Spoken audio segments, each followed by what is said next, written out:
On July 1, 2026, monsoon rains started pounding Pakistan. Entire cities are underwater, and the Nanjatan videos, the death toll has reached 910 people and continues to climb. Shocking images are coming out now. But here is what the images do not show. The worst-hit areas are revealing something that water managers across South Asia have been warning about for years. Pakistan's vulnerability is not just about heavy rain. It is about infrastructure that cannot handle what is coming. It is about poverty that makes recovery impossible. The question nobody is asking is simple. If Pakistan cannot handle this flood, what happens when the next one comes? Because based on the patterns in 2026, there will definitely be a next one. The worst-hit areas are in Punjab province in the eastern part of the country. Punjab is the most populated province with over 110 million people. More than 2 million have been evacuated from their homes. The sheer scale of displacement is staggering. Entire communities have been forced to abandon everything. Families are separated. Children are traumatized. Elderly people struggle to survive in shelters without proper care. Sindh province in the south has also been devastated. Around 150,000 people have evacuated there as well. Khyber Pakhtunkhwa province in the north is equally affected. The worst flooding occurred along the Indus River, which flows through multiple provinces. When the Indus rises, it touches millions of lives across the entire region. This is Pakistan's lifeline. When it floods, everything downstream suffers. Here is what distinguishes this crisis from others. The disaster is not just about heavy rain. It is about a nation already struggling being hit by something it cannot manage. 40% of Pakistan's population lives below the poverty line. That means millions of people have almost nothing. When their homes are destroyed by flooding, rebuilding is impossible. They have no money. They have no insurance. They have no savings. They lose everything and have no way forward. The death toll has been climbing since the rains began. More than 910 confirmed deaths so far. But that number is incomplete. Remote areas do not report deaths immediately. Rural villages lack communication systems. The actual toll could easily exceed 1,000 by the time the monsoon ends. The final count may never be known because some bodies are never recovered. They are swept away by currents or buried under mud and debris. Families search for missing relatives for months without finding them. The uncertainty compounds the grief. And when you look back at 2022, when Pakistan experienced catastrophic flooding that killed 1,700 people, you start to see a pattern emerging. That was just 4 years ago. The entire nation was devastated then. Millions were affected. The disaster was unprecedented. People promised it would never happen again. They said they would prepare. They said they would build better defenses. They said they would learn from the experience.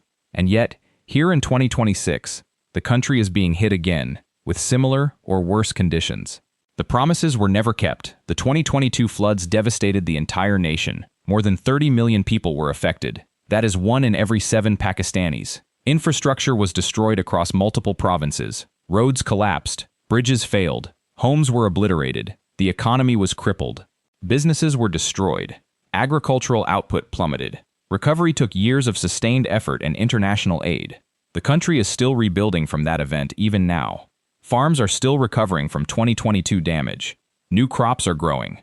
Farmers are working to restore soil quality. Roads are being repaired, but many projects remain incomplete. Communities are slowly getting back on their feet. Schools have reopened. Markets are functioning again. Life is beginning to normalize. And now, before full recovery is possible, another massive flood arrives and undoes all that progress. The newly repaired roads flood again. The recovering farms are destroyed again. The rebuilt homes are destroyed again. It is a cycle of disaster, followed by slow recovery, followed by disaster again. Pakistan cannot break this cycle. The rescue operations happening right now are incredibly dangerous. Rescuers navigate in small boats through fast-moving water trying to save people from flooded homes. The currents are powerful. The water is unpredictable. On Tuesday alone, a rescue boat capsized in the Indus River and 9 people drowned. Days earlier, 5 more people died in another rescue boat incident. The irony is devastating. People are being rescued and they are dying in the process. The agricultural damage is enormous. Punjab produces most of Pakistan's food.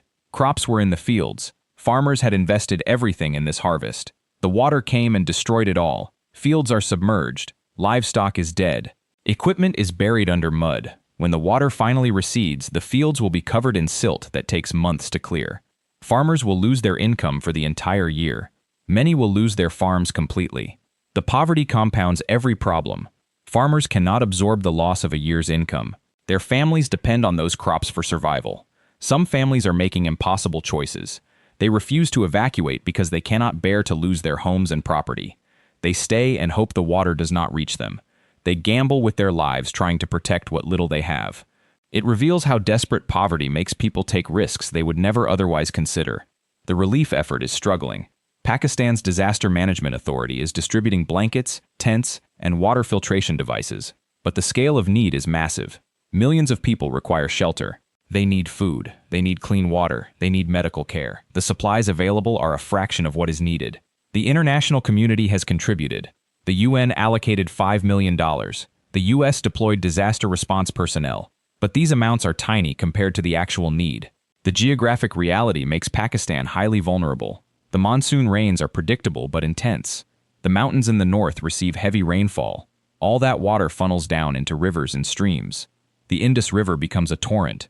The plains in the south have nowhere for water to go. Low-lying areas flood. Cities in the floodplains are at constant risk. This is the geography Pakistan has lived with for centuries. But the monsoon is becoming stronger. The rainfall is becoming more intense. The patterns are becoming more extreme. Climate change is amplifying every aspect of the crisis. Pakistan experiences intense heat waves in summer with temperatures above 50 degrees Celsius. Then the monsoon arrives with heavy rain. It is a cycle of extremes. The heat dries the ground and creates dust storms. The rain floods everything. The country swings between drought and flood with no middle ground. Climate scientists predict this pattern will intensify. More extreme heat, more intense rainfall, more severe flooding. The glaciers in the mountains are melting rapidly. This creates new glacial lakes that are unstable. When these lakes fail, they release massive amounts of water suddenly. Glacial outburst floods are unpredictable and devastating. In some areas, there is no early warning system. People have no way to know a flood is coming. The water arrives and destroys everything before anyone can react. The government declared a climate emergency this week. Prime Minister Shehbaz Sharif has ordered a 300-day plan to address climate change impacts. But the reality is harsh. Adapting to climate change requires massive infrastructure investment. It requires new technology. It requires policy changes and coordination across multiple levels of government.